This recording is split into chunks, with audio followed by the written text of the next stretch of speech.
Ya mungkin Kak Seto boleh jelasin mungkin di awal waktu masuk ke rumah sakit mungkin seperti apa kejadiannya sih Kak Seto? Kronologinya mungkin pada saat Iya, itu. waktu itu hari Minggu masih sehat ya.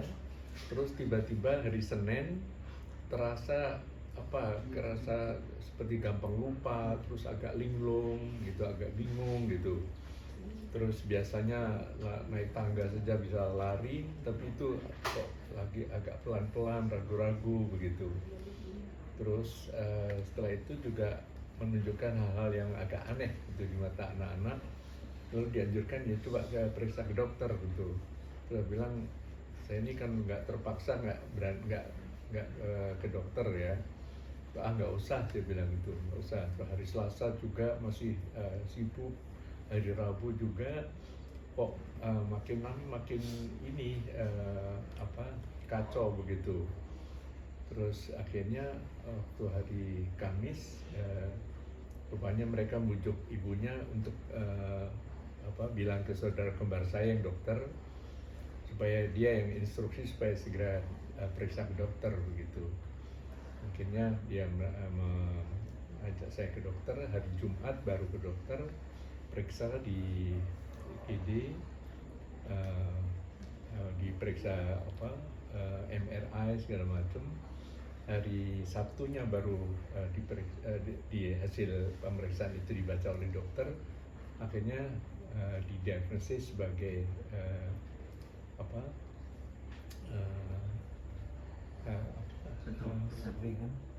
stroke ringan atau apa? Aritmia. Ya pokoknya didiagnosis sebagai mild stroke. Ya mild stroke, Stroke stroke ringan lah begitu. Jadi wah saya juga kaget juga, terus akhirnya harus dirawat gitu. Tapi akhirnya nunggu, masih ada dua kegiatan ya di Sabtu itu. Ya boleh saya izin juga ke sekolah untuk seminar dan agak reuni begitu. Nah baru malam harinya dirawat gitu. Dan saya diminta istirahat 3 hari, kelihatannya sudah nggak betah ya, jadi minta izin untuk istirahat di rumah saja gitu. Berarti memang dasarnya bertahan di rumah sakit apa gimana kesannya? Iya, artinya dari dokter juga keterangannya kondisinya sebenarnya jantungnya sehat, lalu hanya karena kekentalan darah itu agak sulit masuk ke otak gitu. Jadi akhirnya memang sebetulnya agak terlambat ya. Jadi hari Senin begitu merasakan itu keadaan daruratnya hanya 4,5 jam, harus segera diobati gitu. Tapi ya terlambat sampai 5 hari ya, sampai hari Sabtu baru diperiksa begitu. Jadi ya udah akhirnya dirawat juga, terus setelah itu dilanjutkan rawat di rumah begitu. Yang penting sekarang memang itu juga tergantung dari tambahnya usia ya. Lalu usia lansia harus banyak istirahat, tapi masih banyak kegiatan-kegiatan ke berbagai kota begitu. Ya, udah sekarang sarannya diminta istirahat saja. Mungkin aktivitas apa aja yang dilarang oleh dokter usai kemarin kena diagnosa seperti itu Kaseto, seperti kan biasanya Kaseto nggak bisa diem nih. Iya. Mungkin seperti apa? Ya sebetulnya aktivitas yang menimbulkan stres dari menangani kasus-kasus yang berkaitan dengan hukum. Jadi misalnya harus ditahan atau menangani kasus-kasus kekerasan terhadap anak yang menimbulkan ketegangan, emosi segala macam gitu. Jadi kalau bisa ya istirahat saja, yang bisa mengajar masih boleh, memberikan seminar secara asal nggak terlalu padat gitu, itu masih diizinkan. Lalu sebaiknya ya mungkin santai, kegiatan santai, menikmati alam, berada di tempat yang sejuk misalnya begitu. Atau aktivitas olahraga yang biasa Kaseto lakukan itu apa aja yang dilarang mungkin gitu? Ya yang nggak boleh lari ya. Sebenarnya itu agak sulit buat saya karena nggak bisa artinya diminta hanya jalan pagi saja, terus yang mungkin bersepeda begitu, yang kegiatan-kegiatan gerak tapi yang santai begitu. Untuk kayak makanan mungkin ada pantangan dari dokter nggak? Karena kan ini kan menyangkut kekentalan darah ya. Ya, paling kopi ya. Saya penggemar kopi ya 3-4 gelas gitu. Tapi kopi pahit begitu, tapi ya dianjurkan hanya pagi, hanya 1 gelas saja gitu. Kadang suka ngebetah nggak dengan ibaratnya kan ini kan kopi kan ibaratnya orang banyak yang suka kopi banget ya, nggak bisa berhenti dengan kopi. Mungkin cara menguranginya seperti apa dari Kak Seto? Mungkin biasanya berapa gelas jadi berapa gelas? Ya itu yang 3-4 gelas sekarang jadi 1 gelas saja. Itu hanya pagi hari saja gitu. Kak Seto, mungkin kondisi sekarang seperti apa sih setelah kemarin dirawat beberapa hari juga? Ya kondisinya sih perasaan segar saja ya, selama sehat saja begitu. Dan kepinginnya ya sebenarnya tadi sudah lari, kemarin sudah lari, tapi katanya nggak boleh gitu. Ya coba dikurangi aja saya. Ada lagi yang mungkin masih dirasakan? Apa ya, nggak ada, relatif nggak ada. Jadi buat saya sibuk, kegiatan yang padat itu mengasihkan gitu ya. Jadi justru kalau enggak rasanya apa ya, terlalu pasif, terlalu aktif, terlalu diam gitu, agak menyiksa sebetulnya. Berarti masih tetap mau beraktivitas seperti biasa ya Kak Seto? Iya, sebentar-bentar begitu ya, lari sebentar. Paling kalau biasanya 3 kilo, 4 kilo, ya 1 kilo saja lah gitu. Tadi check up seperti apa sih, mungkin? Ya juga diperiksa semua kondisi baik ya, jadi sehat semua, pemikiran juga lancar, terus menghitung, kemudian menghafal beberapa kata begitu, semuanya lancar. Jadi relatif nggak ada masalah. Yaitu tadi, sekarang harus mengikuti anjuran dokter aja, harus istirahat. Ada minum atau apa gitu, obat minum indikasi atau multivitamin yang ditambahkan dari dokter nanti? Ya mungkin ya sedikit aja, agak dikurangi obat yang sebelumnya. Terus yang terlalu banyak ya, saya juga agak sulit untuk minum obat sebetulnya. Jadi hanya diganti dengan 2 obat aja. Kak Seto, kan Kak Seto ya bisa dibilang memang selalu inginnya banyak produktivitas nih ya, bisa dia begitu, akhirnya perihal dokter menyatakan untuk mengurangi kegiatan itu, mungkin rasanya sampai sekarang seperti apa sih Kak Seto? Sebetulnya ya memang perasaan saya nggak ada apa-apa ya, perasaan saya, tapi ya kok dokter memperingatkan karena dari hasil pemeriksaan tentang kelancaran sarafnya menuju otak dan segala macam, ya saya kira harus diikuti aja gitu. Walaupun mungkin pokoknya dirasa-rasakan kalau kira-kira menimbulkan masalah, ya coba ini lagi. Tadi beberapa tes, mata ditutup terus berdiri, berjalan, terus bergerak, dan langkah-langkah yang segala macam, semuanya lancar semua.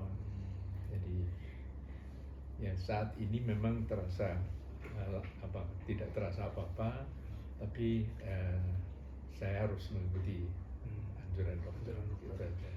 Berarti secara fisik nggak ada yang ini ya, karena kan kita tahu bahwa kalau stroke itu kan terkait dengan fisik, tapi ini kan kognitif gitu ya. Iya. Tapi secara fisik, badan, kaki tidak ada yang kayak misalkan kaku atau apa. Iya. Secara fisik lancar, secara pemikiran juga nggak ada masalah ya, perasaan ya. Tadi melalui tes, beberapa tes kognitif juga lancar semua gitu. Ini ada aritmia juga, jantung kayak agak nggak teratur gitu atau gimana jantung yang Kak Seto rasakan? Karena kan hasil dari perasaan nggak ada masalah ya. Jadi memang agak dekumnya beberapa agak nggak teratur ya. Artinya kalau ada grafiknya begini, ini lagi ini misalnya. Jadi itu juga mungkin dalam keadaan-keadaan tertentu saja gitu. Kalau untuk pengentalan darahnya di bagian mana, Pak? Mungkin dijelaskan oleh dokter nggak sih, di bagian belakang kalau kita baca dari Instagram postingan, di bagian mana tepatnya? Ya bukan di bagian darahnya kental sehingga kekentalan itu agak mengganggu masuk ke saraf-saraf otak ini. Jadi akibatnya mungkin ya agak ada tanda-tanda khusus yang menunjukkan yang putih begitu ada sesuatu yang bermasalah begitu.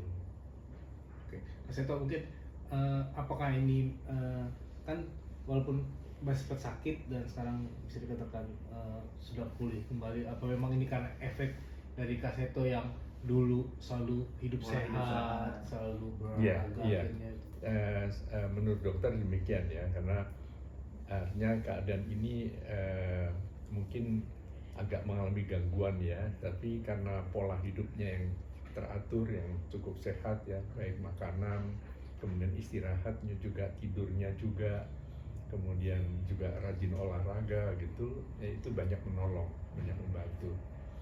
Jadi ya coba dilanjutkan agar pola hidup sehat ini diteruskan begitu. Jadi tidak gampang stres, kemudian banyak ya gembira, senyum, tertawa dan sebagainya. Jadi karena kami juga dikelilingi keluarga, kemudian ada cucu yang lucu-lucu, yang bikin gemes ya segala macam. Terus setiap hari gembira, yang menyanyi segala macam.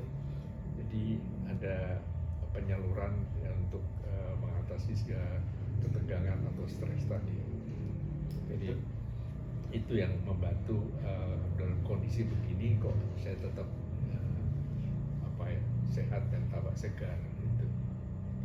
baik dengan kejadian kemarin sakit itu akan ada yang benar-benar dikurangi porsirnya Kak Seto atau memang Ya, berjalan paling diminta istirahat ya selama kurang lebih 1 bulan gitu. Jadi dikurangi dulu semua kegiatan biar betul-betul optimal penyembuhannya gitu. Berarti masih terus check up ya, Kak? Ke dokter? Ya, sebulan lagi juga diminta untuk periksa lagi. Ya mudah-mudahan nggak ada masalah. Oke, Oh, berarti berarti sebulan masih sekali ya? posisi berobat jalan lagi nanti dalam waktu kurun sebulan nih Kak Seto. Iya, berarti. iya. Jadi sebulan lagi kami diminta untuk datang kalau dia ya, pemeriksaan lagi, kalau memang tidak ada masalah ya sudah. Seto, maaf, usia kalau tidak salah 74 ya sekarang. Di usia 74 artinya sharing nggak sih ketika mungkin ketemu dokter, keluarga gitu. Ini penyakit stroke ini Kak Seto alami termasuk yang langka nggak sih di usia yang sekarang, dan kayaknya gejalanya nggak begitu parah juga dengan pola hidup Kak Seto yang tadi dikatakan sehat sekali apa segala macam. Ya dokter yang mengatakan cukup positif gitu. Jadi semua ini didukung oleh pola hidup yang sehat sehingga bisa dilewati dengan lancar dan tidak terlalu mengganggu kegiatan. Tapi walaupun demikian selalu dianjurkan istirahat dulu. Jadi untuk hal yang lebih optimal lagi ya. Jadi supaya kalau misalnya ada yang rusak ya mungkin karena darah yang masuk tuh ada kekurangan dan sebagainya, itu bisa diatasi dengan sangat cepat begitu. Nah, untuk mengatasi stres sendiri dari Kak Seto seperti apa? Ini kan anjuran dari dokter kan tidak boleh stres juga ya. Menghadapi kasus-kasus yang stres juga nggak boleh membuat stres. Apakah caranya seperti apa mungkin dari Kak Seto untuk menghindari stres? Ya, kalau selama ini saya merasa nggak gampang stres ya. Jadi walaupun bagaimanapun menghadapi kasus, menghadapi masalah, ya selalu saya hadapi dengan senyum gitu. Jadi salah satu yang mungkin diberi apresiasi oleh dokter itu sikap saya yang mungkin membuat saya lebih tenang, dan itu yang diapresiasi oleh dokter gitu. Oke. Terakhir Kak Seto, di usia 74 sekarang ini dengan kondisi fisik yang alhamdulillah gitu, dengan pemberitahuan dokter yang karena pola hidup sehat segala macam, apalagi sih Kak dengan mungkin semua sudah Kaseto raih dalam penghargaan apa segala, bahkan tidak dikatakan belum ada lagi pengganti dari Kaseto ini untuk sahabat anak gitu. Yang ingin dicapai dari Kaseto di usia yang 74 ini, apalagi yang masih kurang gitu. Ya, sebetulnya saya selama ini bukan ingin mencapai sesuatu, tapi ingin membalas. Jadi ingin membalas bahwa semua yang saya peroleh itu berkat bantuan semua orang ya. Jadi saya ingin membalas dengan membantu. Saya kalau misalnya saya dengar di Brebes ada anak dikeluarkan dari sekolah karena sebagai anak pemulung gitu, lalu dengan cepat saya hubungi guru-guru saya di sini untuk kira menghubungi keluarga tersebut untuk bisa ditampung di tempat kami, karena tempat kami ada 150 anak-anak yang tidak mampu yang sekolah gratis gitu. Jadi kalau bisa dimasukkan ke sekolah situ. Terus kalau tidak misalnya ya mungkin belajar jarak jauh gitu. Jadi saya hanya ingin membantu saja. Lalu ya mungkin kalau 55 tahun yang lalu itu Pak Kasur menyerahkan estafet pengabdian pada dunia anak ini kepada saya. Nah sekarang 55 tahun kemudian saya ingin menyerahkan juga kepada tokoh-tokoh muda. Paling itu yang saya inginkan. Jadi saya ingin ada penerus saya, dan ini juga saya wakili dengan membuat film yang sekarang sedang digodok berjudul Sahabat Anak ya. Itu melukiskan dulu 55 tahun Pak Kasur menyerahkan kepada saya.